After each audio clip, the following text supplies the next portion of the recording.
ከዚህ ቀደም ሲስተዋል የነበረውን በአስፈጻሚ ተቋማት መካከል የሚከሰተውን የተናባቢነትና የተልዕኮ ግጭትን በመለየት እንዲሁም ከወጪ ቁጥጥር አንጻር አዲሱ መዋቅር ቀልጣፋና ውጤታማ አገልግሎት ለመስጠት ያስችላል አሉ የወላይታ ዞን ዋና አስተዳዳሪ ረዳት ፕሮፌሰር ሳሙኤል ተሰማ።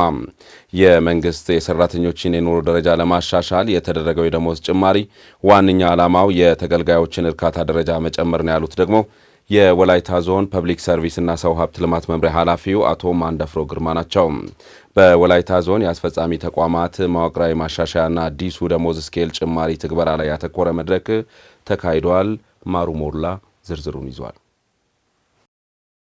የወላይታ ዞን ፐብሊክ ሰርቪስ እና ሰው ሀብት ልማት መምሪያ የአስፈጻሚ ተቋማት መዋቅራዊ ማሻሻያና የአዲሱን የደሞዝ ማሻሻያ አስመልክቶ የምክክር መድረክ አካሂዷል። በመድረኩ በአዲሱ ፐብሊክ ሰርቪስ መመሪያ የአስፈጻሚ ተቋማትን መዋቅርን ለማሻሻል ጥናት ሲደረግ መቆየቱን የተናገሩት የወላይታ ዞን ዋና አስተዳዳሪ ረዳት ፕሮፌሰር ሳሙኤል ተሰማ በዚህ አፈጻጸም ሂደት ችግሮች እንዳይከሰቱ አጽንኦት ሰጥተዋል። ዋና አስተዳዳሪው አክለውም ውጤታማ የአስፈጻሚ ተቋማት መዋቅራዊ አደረጃጀት የአገልግሎት አሰጣጥን ለማሻሻል ዘላቂ ልማትን ለማረጋገጥና መልካም አስተዳደርን ለማስፈን አይነተኛ ሚናን ይጫወታል ብለዋል። በፊት በነበረው አካሄድ ከሄድን በምንም አይነት መንገድ ወጪ ቆጣቢ በሆነ መንገድ መጠቀም ስለማንችል አሁን ያለው ክልሉ ነባራዊ ሁኔታ ከግንዛቤ ውስጥ ያስገባ ቀልጣፋነትን እንደዚሁም ለሕዝባችን የምንሰጠውን የአገልግሎት ተደራሽነትን መነሻ ያደረገ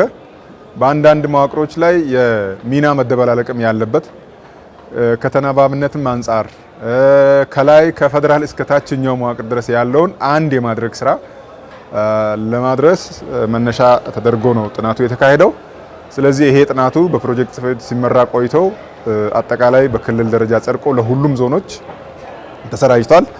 የኛም ዞን እንደ ዞን ያው ይሄን ኃላፊነት ወስደን ወደ ታች ለማውረድ የመጀመሪያው የሆነውን እነዚህ ከየመዋቅር የመጡ ሰዎችን ግንዛቤ ማስጨበጥ ስራ የጥናቱን መነሻነት የተደረገበት ዋና ዓላማ የማስፈጸሚያ ስልቶች ወደ ታች ስንሄድ ደግሞ የሚገጥሙ ችግሮችን እንዴት መፍታት አለብን የሚባሉ ጉዳዮች ላይ የጋራ ግንዛቤ ፈጥረን ወደ ተግባር ለመግባት ነው። ከ80 በመቶ በላይ የዞኑ በጀት ለደሞዝ ክፍያ በሚውልበትና ከ2300 በላይ የኮንትራት ሰራተኞች አሉ በሚባልበት የወላይታ ዞን አዲሱ መዋቅራዊ ለውጥ ትልቅ ምርታን ያመጣል ተብሎ ይጠበቃል። በመመሪያው መሰረት አዲሱ የደሞዝ ጭማሪ ተግባራዊ የሚደረገው በየመዋቅሩ ያለውን የሰራተኛ ቁጥርና ደሞዝ መነሻ በማድረግ መሆኑን የጠቆሙት የወላይታ ዞን ፐብሊክ ሰርቪስና ሰው ሀብት ልማት መምሪያ ኃላፊ አቶ ማንደፍሮ ግርማ ናቸው። የአስፈጻሚ ተቋማት አደረጃጀት ዋና ዓላማ የተልዕኮ ግልጸኝነትን መፍጠር፣ ውጤታማነትንና ወጪ ቆጣቢነትን ማስፈን እንዲሁም የሕዝብን አዳጊ ፍላጎቶች የማስተናገድ አቅምን መፍጠር እንደሆነም አብራርተዋል።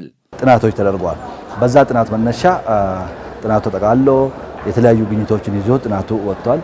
ከነዛ ግኝቶች አንጻር የነበሩ ወይም የቀድሞ አደረጃጀቶች አንደኛ ወጪ ቆጣቢ አልነበሩ፣ ሁለተኛ አገልግሎት አሰጣጣቸውን በጣም ደካማ ነው። የህዝባችን የልማትና የመልካም አስተዳደር ጥያቄ ከመመለስ አንጻር ስታዩ ከፍተኛ የሆነ ችግር ያለባቸው ሆኖ በጥናቱ እንደገኘት መውጣቱን መነሻ ተደርጎ በዚህ አሁን በተደራጀው የደቡብ ኢትዮጵያ ክልል ያው ክልላችን የልማት የብልጽግናና የብልጽግና ተምሳሌት ለማድረግ እንደሞቶ ተደርጎ እየተሰራ ባለበት ሰዓት ላይ አሁን ባለን ሁኔታ እነዚህ መዋቅሮች በአዲስ መልክ መደራጀት አስፈላጊ ሆኖ ስለተገኘ በዛ መነሻ እኛም ዛሬ የዞናችንን የወረዳ መዋቅር የአደረጃጀት ስራዎች ምን መምሰል አለባቸው በሚለው ከወረዳ ከተማ ከመጡ አመራሮች ጋር እየተመከርን እንገኛለን። መዋቅሩ ከሚጠይቀው በላይ ሲስተዋል የነበረውን የአመራር መታጨቅ የሚቀንስና ውጤታማ እንዲሁም ብቁ ሰራተኞችን ከስራ ጋር በማገናኘት ተጠያቂነትን ማስፈን የሚችል መዋቅር በመሆኑ ለተፈጻሚነቱ እንደሚሰሩ የመድረኩ ተሳታፊዎች አረጋግጠዋል። መንግስት በተገቢው ስራ በተገቢው በትንሽ በሰው ኃይል መሰራት በሚል መሪ ላይ የተፈጸመው አጋጣሚ ሆኖ የኛ ከተማ አስተዳደር በዚህ የፓይለት ፕሮግራም ጥናት መነሻ የሆነ መዋቅር ነበረ። ስለዚህ በትንሽ ሰው ወጪ ቆጣቢ በሆነ መንገድ የመንግስትን ስራ እንዴት እናስፈጽም በሚል መሪ በመሆኑ በተለይ ይሄ ከላይ እስከታች ያለው መዋቅራዊ ከመናበብ ተናበብነቱን ከማረጋገጥ አንጻርም ከወጪ ቆጣቢነት ግልጽኝነትና ተጠያቂነትን ከማስፈን አንጻር እየተሰራ ያለ መዋቅር ነው። እንደ ወረዳ መዋቅርም ደግሞ ያለን ወደ 60 ከአስተባባሪ ጋር ወደ 68 የሚሆኑ አመራሮች አሉ። አሁን ደግሞ በመጣው መዋቅር ላይ ጽህፈት ቤት ተቋማት 24 ናቸው። ተጠሪ ተቋማት ደግሞ 6 አሉ። እንደ ወረዳ ደግሞ ምትክል የለም በእኛ ወረዳ። ይሄን አሁን ደግሞ ካለው ከአስፈጻሚ አካላት ጋር ወረዳ ላይ ካሉ አስፈጻሚ 5 አካላት ጋር ዞኑ ደግሞ ወደታች ተፈጻሚነት እንዲኖረው ኮሚቴ ያዋቅሮ በሚያወርደው አንድ ላይ በመሆን ተፈጻሚ እናደርጋለን ብለን እያሰብን ነው። የመዋቅሮች መብዛት የተሿሚ መብዛት ምን ያህል ጉዳት እያስከተለ እንደቆየ ይታወቃልና ከዚህ አኳያ አሁን የመጣው መዋቅራዊ ለውጥ በጣም ብዙ ለውጦችን ይዟል ብዬ አስባለሁ። ያው የተሿሚ ቁጥር ሲቀንስ ወጪ ይቀንሳል። ወጪ ሲቀንስ ደግሞ ህዝቡ የልማት ተጠቃሚ የሚሆንበት ሁኔታ ይፈጠራል። ሌላው ደግሞ በመዋቅር ደረጃ ከፌደራል ጀምሮ በክልል በዞን እያለ ወደታች ሲወርድ ወጥ የሆነ የመዋቅር አደረጃጀት ይኖራል። የወላይታ ዞን ዋና አስተዳዳሪ ረዳት ፕሮፌሰር ሳሙኤል ተሰማም የጭማሪ ደሞዝን በጥቅምት ወር ለመክፈል አመራሩ በቁርጠኝነት መስራት እንዳለበት አሳስበዋል። ይሄ ደሞዝ ጭማሪ የሚደረግባቸው የኛ መንግስት ሰራተኞች በቋምነት መደብ ይዘው ያሉ ለነሱ ስለሆነ ያንን በየአካባቢያችን በየመዋቅራችን ያለውን የሰው ኃይል ምን ያህል እንደሆነ ምን ከፍለው ደሞዝ ምን ያህል እንደሆነ ለይተን የጠራ መረጃ ለሚመለከተው ክፍል በአስቸኳይ ከዚህ ደቂቃ በኋላ ወይም እቺ መድረክ እንዳለቀች የምናስተላልፈው ስለሆነ እስካሁን ድረስ ሳይከፈል ቆይቷል። በየሚዲያው አይታችሁ ከሆነ መስከረም ላይ ይከፈላል ተብሏል፣ ጥቅምት 15 ተብሏል። እንዴት ቆየ የሚባሉ ነገሮች አሉና በአስቸኳይ አትሊስት ከዚህ ከጥቅምት ወር ደሞዝ ጋር ሁሉም ሰው የራሱን ደሞዝ የሚያገኝበት ሂደት ለማመቻቸትና የጠራ መረጃ በእያንዳንዱ መዋቅር ላይ እንዲኖር ይፈልጋል። በክልሉ አስተማማኝና ዘላቂ ሰላምን ለማረጋገጥ የሚሊሻ አባላት የተጣለባቸውን ኃላፊነት በአግባቡ ሊወጡ እንደሚገባ የደቡብ ኢትዮጵያ ክልል ሚሊሻ ጽሕፈት ቤት ኃላፊ አቶ ተስፋዬ ጎ አሳሰቡም። በክልሉ ድንበር አካባቢ አልፎ አልፎ የሚከሰቱ የጸጥታ ችግሮችን ለማክሰም ብሎም በ2018 ዓ.ም ግንቦት 24 የሚደረገው ሀገራዊ ምርጫ በሰላም እንዲጠናቀቅ የሚሊሻ አባላት የበኩላቸውን ሚና መወጣት እንዳለባቸው ተጠቁመዋል። የደቡብ ኢትዮጵያ ክልል ሚሊሻ ጽሕፈት ቤት የ2017 ዓ.ም ማጠቃለያና የ2018 አንደኛ ሩብ ዓመት አፈጻጸም ግምገማ በወላይታ ሶዶ ከተማ ተካሂዷል። አቤኔዘር አበራ ተጨማሪውን ይዟል።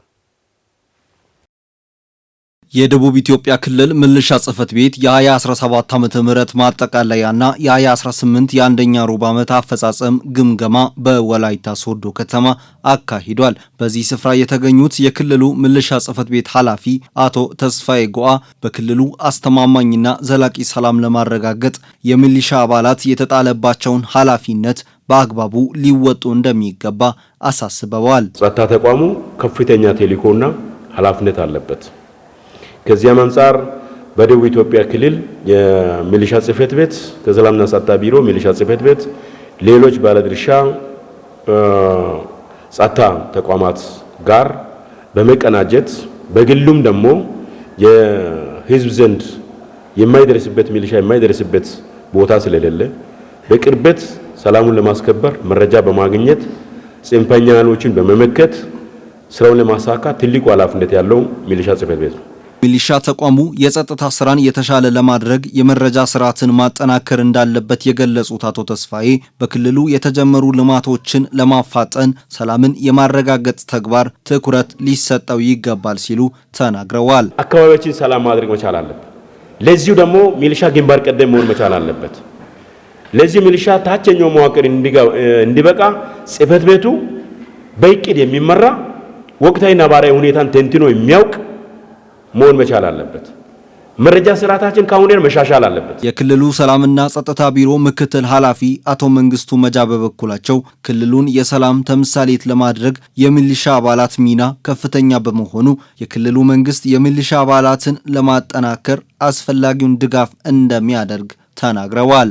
ክልላችን በኢትዮጵያ ካሉት ክልሎች በሰላሙ የመጀመሪያውን ደረጃ የሚይዝ ክልል ነው።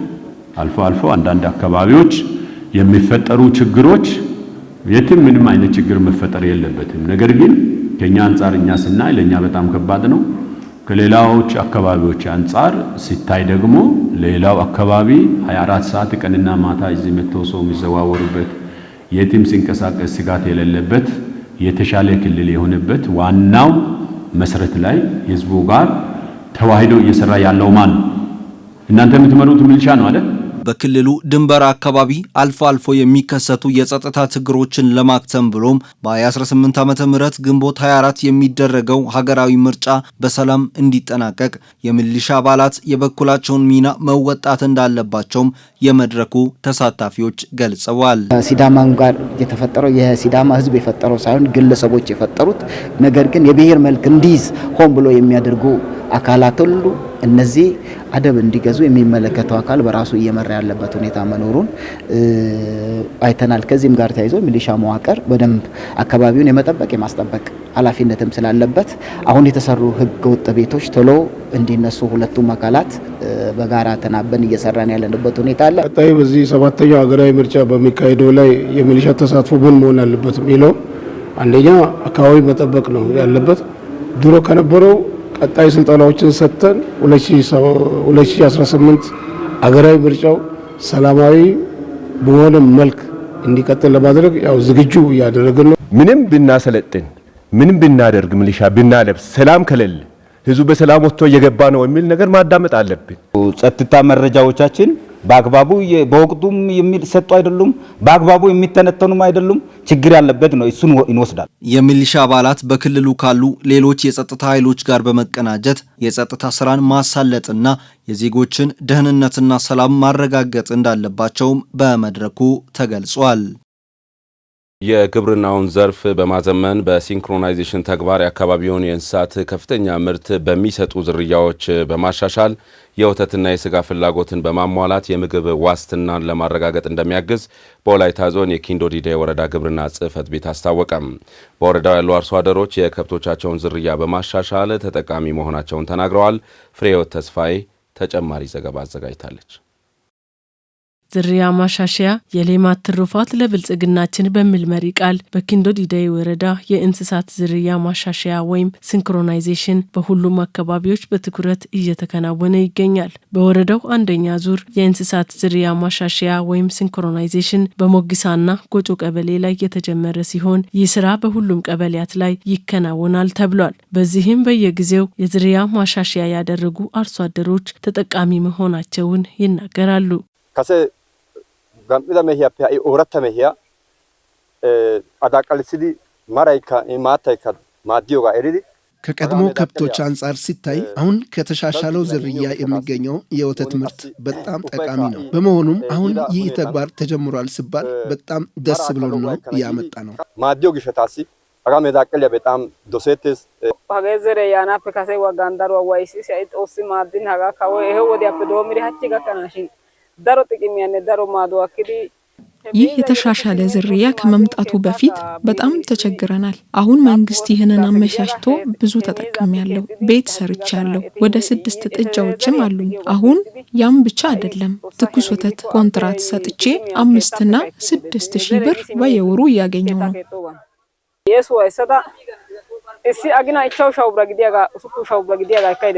እንደ ወረዳ የአርሶ አደሩን ተጠቃሚነት ለማረጋገጥ በአጽንኦት እየተሰራ ነው የሚሉት የወረዳው ግብርና ጽሕፈት ቤት ምክትል ኃላፊ አቶ መለሰ ሶርሳ የተለያዩ ቅድመ ዝግጅት ተደርጎ ወደ ስራ መግባታቸውን ገልጸዋል። ያው እንደኛ ወረዳ ዘንድሮ በ2018 ዓመተ ምህረት ላይ 563 ሆርሞን ለመስጠት ያው ታቅዶ ትላንትና በጎጮ ክላስተር ላይ 218 ከብቶች ሆርሞን የመስጠት ስራ ተሰጥቷል። ዛሬ እዚህ ክላስተር ላይ ሀላለ ክላስተር ላይ 150 ነው እቅዳችን። እስከ ዛሬ እንግዲህ በእኛ ወረዳ ላይ በተደረገው ላይ አሁን እየመጣ ያለው ለውጥ በጣም ከፍተኛ ሁኔታ ላይ ለውጥ እየመጣ ነው። ከብቶች የተሻሻሉ ናቸው። ስለዚህ አሁን ትላንትና እስከ ዛሬ በተደረጉ ነገሮች ላይ እየተሰሩ ያሉ ስራዎች ሁሉ ተስፋ ሰጪ ናቸው። እዚህ ጋር አሁን እንደሚታዩት ያው ተሻሽሏል ማለት ነው። አብዛኛው ሆልስቲያንና ጀርሲ ዝርያዎች አሉ። በጣም ውጤቶች እየመጡ ናቸው። በወረዳው የእንስሳት ዝርያ ማሻሻያ የሌማት ትሩፋት ለብልጽግናችን በሚል መሪ ቃል በሁሉም ቀበሌያት ላይ በንቅናቄ እየተሰራ ነው። የዝርያ ማሻሻያው ጥራት ያላቸውን እንስሳትን በብዛት በማምረት የወተት ምርትና ምርታማነት ለማሳደግ እንደ ዞን ታቅዶ እየተሰራ ስለሆነ አስፈላጊው መኖ ሊዘጋጅና የከብቶች ጤና ሊጠበቅ እንደሚገባ ነው ባለሙያው የሚያሳስቡት። የሚወልዱ ላሞችና ግደሮች በተለይ ጤንነታቸው በአግባቡ መጠበቅ እንዳለባቸው የተለያዩ ክትባት ስራዎች አሉ። እነዚህ ክትባቶችን በውሰት ከብቶች ሳይሞቱ በወሊድ ጊዜ ሳይጨነቁ ጤንነታቸው መጠበቅ ክትባት መውሰድ እንዳለባቸው ይሄን ወረዳም ዞኑም በአትኩሮት የሚሰራበት ሁኔታ ይኖራል። ከዚህ ጋር ተያይዞ በተለይ ዝርያ ማሻሻል ሲታሰብ የመኖ ስራ ከብቶች በአግባቡ መኖን ተቀብሎ መኖን አግኝቶ በሞል ሰውነታቸው ያው ውስጣቸው ላይ ጥጃ ስለሚቀመጥ ጥጃ ካለ ደግሞ ተጨማሪ ለሰዎችም ተጨማሪ ምግብ መኖ እንደሚያስፈልግ ሁሉ ለእንስሳትም ተጨማሪ መኖ ስለሚያስፈልግ እያንዳንዱ አርሶ አደር ጓሮ የተሻሻለ መኖ በአግባቡ መኖር እንዳለበት ለዚህ ላም ተብሎ አሁን በወዳቸው ለተሸከሙ ጥጆችም ጭምር ተጨማሪ ላሞች መኖች ተዘጋጅቶ ለከብቶች መዘጋጀት እንዳለባቸው ዝርያ ማሻሻል ሲባል ጤንነት መኖ እነዚህ ነገሮች ከዝርያ ማሻሻል መነጣጠር ስላለባቸው ወረዳውም በቀበሌም ደረጃ ያለው በዚህ ልኩ ትኩረት አድርጎ ዝርያ ማሻሻል እንዳለበት ላሳስብ ይወዳለው። የሲንክሮናይዜሽን ዋና ዓላማው የአካባቢውን የእንስሳት ከፍተኛ ምርት በሚሰጡ ዝርያዎች በማዳቀልና ምርትን በማሳደግ እየጨመረ የመጣውን የወተትና የስጋ ፍላጎትን በማሟላት የምግብ ዋስትናን ማረጋገጥ እንደሆነ የገለጹት የኪንዶ ዲዳይ ወረዳ ምክትል አስተዳዳሪና ፋይናንስ ጽሕፈት ቤት ኃላፊ አቶ ኩሳ ቦብሮ የአርሶ አደሩ ግንዛቤ ከጊዜ ወደ ጊዜ እያደገ መምጣቱን ተናግረዋል። ሰው ግንዛቤን ጨብጦ ከጎራቤቱ ሌላው ሲጠቀም አይቶ የእንስሳት ጥሩ የእንስሳት ዝርያ ማሻሻያ ምን ያህል ጥቅም እንዳለው በራሱ ሰዓት ግንዛቤ ጨብጦ ዛሬ ከሌላ ጊዜ ለየት ባለ ሁኔታ ብዙ ከብት ተሰብስቦ የኮርማ ፍላጎት ሆርሞን የወሰደበት አግባብ አለ። እንዴት ነው ይሄ ከሌላ ጊዜ ዛሬ የተለየው? ብዙ ሰው አሁን ተጠቃሚ ሆኗል። ከዚህ በፊት ይሄ አልተለመደም በእኛ አካባቢ። ግን ከ2004 ጀምሮ ነው መሰለኝ ከዛ ጊዜ ጀምሮ ከአመት ወደ አመት ግንዛቤው እያደገ ወደ ዛሬ አካባቢ ደርሷል። የሲንክሮናይዜሽን መርሃ ግብር ከተረጅነት ወደ ምርታማነት ለሚደረገው ጉዞ የሚያበረክተው አስተዋጽኦ የጎላ በመሆኑ ተጠናክሮ ሊቀጥል ይገባል። የዲጂታል መታወቂያን መውሰድ የስልጡንነትና የዘመናዊነት ምልክት ከመሆኑ ባሻገር በመንግስት ተቋማት የሚሰጠውን አገልግሎት ለማግኘት ወሳኝ መሆኑን በመገንዘብ ተመዝግበን እየወሰድን ነው አሉ የወላይታ ሶዶ ከተማ ነዋሪዎችም። ዲጂታል መታወቂያ ሀገሪቱ ዲጂታል ኢትዮጵያን እውን ለማድረግ የምታደርገውን ጥረት አንዱ ማሳያ በመሆኑ ይህንን ለማሳካት የምዝገባ ሂደትን በማቀላጠፉ ረገድ የተጣለብንን ኃላፊነት እየተወጣንን የሚሉት ደግሞ የምዝገባ ባለሙያዎች ናቸው። ሪፖርተራችን አቤኔዘር አበራ በወላይታ ሶዶ ከተማ የዲጂታል መታወቂያ ምዝገባ ሂደት ምን ይመስላል በሚለው ዙሪያ ዘገባ አዘጋጅቷል። እንደሚከተለው ይቀርባል። መንግስት ዲጂታል ኢትዮጵያን እውን ለማድረግ ከሚሰራቸው ስራዎች አንዱ ዲጂታል መታወቂያ በመውሰድ ሁሉም ዜጋ የምትታወቅባትን ሀገር ለመገንባት የያዘው ራዕይ ነው። መንግስት በመላው ሀገሪቱ የተቋማትን አገልግሎት ዜጎች በተቀላጠፈና ምቹ ሁኔታ እንዲያገኙ ለማስቻል ፋይዳ ወይም ዲጂታል መታወቂያ የሚመዘገቡበትን አሰራር ዘርግቶም እየሰራ ይገኛል። በወላይታ ሶዶ ከተማ ታዲያ ዲጂታል መታወቂያ ምዝገባ ሂደት ምን እንደሚመስል ቅኝት ያደረገው የወላይታ ቴሌቪዥን ያነጋገራቸው የከተማይቱ ነዋሪዎች ከዚህ በፊት ዲጂታል መታወቂያ በተመለከተ ህብረተሰቡ ጋር ያለው የተሳሳተ አመለካከት አሁን ላይ የተስተካከለ ስለመምጣቱ ይናገራሉ። አዲስ ነገር ሲመጣ ሩመር ይዋል ናሽናል አይዲ ከአውሬው ነምበር ጋር ይገናኛል 66 ነው ምናምን ስትል አንተ ተረግጣለህ። ምክንያቱም የዛ አባል መሆን አትፈልግማ። ዞሮ ዜን ግን እንደ ኢትዮጵያዊ መንግስት የሚያመጣውን ፖሊሲ መቀበል ግዴታ አለብን። ቀበሌ መታወቂያ ወረቀት ይዘህ ከምዞር ይሄ ነገር ኖሮ ፋይዳ ነምበሮን ባይዘ ይዘኮ መዞር ትችላለህ። ዲጂታል መታወቂያ ዜጎችን ከዓለም ሁኔታ ጋር የሚያስተሳስርና ከሀገር አልፎ እስከ ዓለም አቀፍ ደረጃ ድረስ የሚሰጠውን የትኛውንም አገልግሎት ለመውሰድ የሚያግዝ መሆኑንም የወላይታ ሶዶ ከተማ ነዋሪዎች ተናግረዋል። ለብዙ ነገር ያገለግላል። በፊት አልነበረንም፣ ብዙ ቦታ ሄደን አይተናል። በሄድንበት ሁሉም ቦታ ደግሞ ዲጂታል መታወቂያ ስንጠየቅ ነበር። በዛ ምክንያት አሁን ደግሞ ለማውጣት ፍቃደኛ ሆኜ ነው የመጣሁት። ከቀበሌ መታወቂያ ጋር ያጋኘው ቤዚካሊ አና ኢንተርናሽናል ናሽናል ነው። ናሽናል ከተባለ ኢንተርናሽናሊ አክሰሰብል ነው ማለት ነው። ለምሳሌ ፓስፖርት የሌለበት ቦታ ባይዘ ኢኩቫለንት ፓወር ይኖራል ትንሽ እየቆየ ብዬ አስባለሁ። አንዳንድ ነገሮችን ኦንላይን ምናምን ስታሞላ ናሽናል አይዲ ኦር ፓስፖርት ይላል፣ ፋይዳ ነምበር ኦር ፓስፖርት ይላል። ስለዚህ የዋዛ አይደለም ማለት ነው። ኢኩቫለንት ፓወር አለው። ዲጂታል መታወቂያ አሁን ከዘመን ጋር የሚሻገር እንትን ነውና አሰራር ነውና ይህም ያው ከመጣ ቆይቷል እና እኔ እንደው ኢቭን ዩኒቨርሲቲ ጆይን ሳደርግ 2014 ነበርና የዛኔ ነው እኛ ሬጅስተር የተመዘገብነው ማለት። አሁን አጠቃላይ ሁሉም ነገር ወደ ዲጂታል ተመልሷልና ባንክ ቤት፣ መስሪያ ቤት፣ ሁሉም ቦታ ኢቭን ዩኒቨርሲቲ ግቢም ተማሪዎች የመጡ ዲጂታል መታወቂያ እናመጣ ያው እየሰማን ነውና ሁሉም ነገር ዲጂታል መታወቂያ አንደኛ ሀገር አቀፋዊ ነው። ሁለተኛ የማንነትህን መገለጫ ከራሲ አሻራ ጭምር ነው የሚገልጸው። ማንም ደግሞ በራሲ ፎቶሾፕ አድርጎ ሰርቶ እንደ ራሲ ፎርጂድ አሰርቶ ሊጠቀም አይችልም። ዲጂታል መታወቂያ የመውሰድ ጥቅሞች ዘርፈ ብዙ ናቸው የሚሉት የወላይታ ሶዶ ከተማ ነዋሪዎች መታወቂያውን ያልወሰዱ ዜጎች በአፋጣኝ መውሰድ እንዳለባቸውም መክረዋል። ጥቅሙ የትም ሀገር እንደፈለኩ ለመንቀሳቀስ ይረዳኛል ብዬ አስባለሁ። በራሴ በኩል አሁን እዚህ ብቻ አይደለም፣ ብዙ ቦታ እንቅስቃሴ ይኖራል። ለመንቀሳቀስ ስንፈልግ እንደ ማንኛውም ሰው እንደ ማንኛውም ዜጋ በዲጂታል መታወቂያ መንቀሳቀስ ይችላል ማለት ነው። የትኛውን ነገር አክሰስ ለማድረግ ይሄን አይዲ ነው የምትጠይቀው፣ ግዳጅ ይሆናል ማለት ነው። ይሄ ከሌለ የትኛውን ሰርቪስ ላታገኝ ትችላለህ። ግዳጅ ከሚሆን አክሰሱ ካለ የአክሰሱ ተጠቃሚ መሆኑ ደግሞ ጥሩ እይታ አለው ብዬ አስባለሁ። ብዙ ጠቀሜታ ይይዛል ማለት ነው።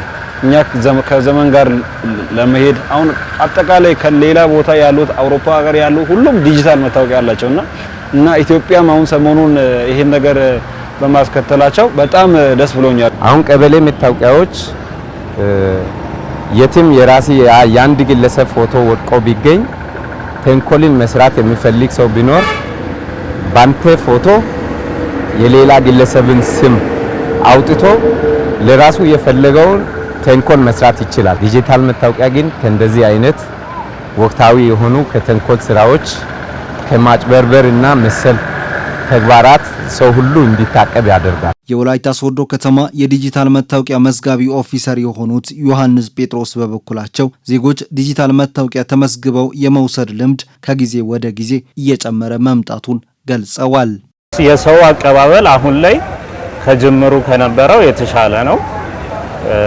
በደንብ ማነሳሳት ስራዎች እየሰሩ ነው የቀበሌ ኃላፊዎች ከላይ ያሉ አመራሮችም። አቶ ዮሐንስ አክለውም ዲጂታል መታወቂያ ፈልገው ለሚመጡ ዜጎች የምዝገባ ሂደቱና የአገልግሎት አሰጣጡ የተቀላጠፈና ከበፊቱ የተሻሻለ መሆኑንም ተናግረዋል።